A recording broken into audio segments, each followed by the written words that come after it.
حبايب قلبي، ازيكم عاملين ايه؟ بما ان بقى المحشي الراعي الرسمي لسفرة رمضان اول يوم، تعالوا اقول لكم كده على التوابل اللي بحطها على الخلطة بتاعته. معلقة كمون، معلقة فلفل اسود، معلقة 7 بهارات، معلقة شطة، معلقة بابريكا، رشة ملح، رشة سكر، ومكعب مرقة دجاج. واظبطي الملح بتاعك زي ما انت بتحبي. انزل بقى بالخضرة كده واقلبه مع بعض. انا عن نفسي بحب تسبيكة المحشي بتاعتي تبقى جوسي.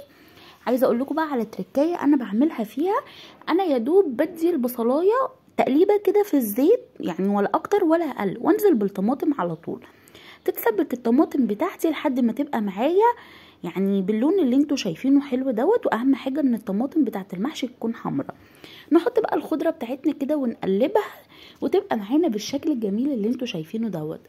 تاني حاجه بقى في الخلطه بتاعت المحشي يا جماعه، رز المحشي ما بيتغسلش علشان خاطر ما يفرلو، يعني ما يبقاش معجن معاكي كده وانتي بتحشيه والرزايه تبقى مفروله. شايفين بقى الجمال؟ شايفين الحلاوه؟ بصوا، يعني حاجه كده فوق يعني معديه الجمال بمراحل. اهم حاجه ما تنسونيش باللايك والشير والسبسكرايب، وكل سنه وانتم طيبين. انا زي ما قلت لكم كده الراعي الرسمي لاول يوم في سفره رمضان، فحبيت كده ان انا اديكوا يعني التركات بتاعه المحشي. انا صراحه خلطه المحشي دي عملتها، وعملت حبه محشي كرنب بيها عسل جدا جدا جدا. اهم حاجه ما تنسونيش باللايك والشير والسبسكرايب لو اول مره بتشوفوني. وحبايبي اللي متابعيني، يا ريت لو شفتوا الفيديو ما تبخلوش عليا باللايك.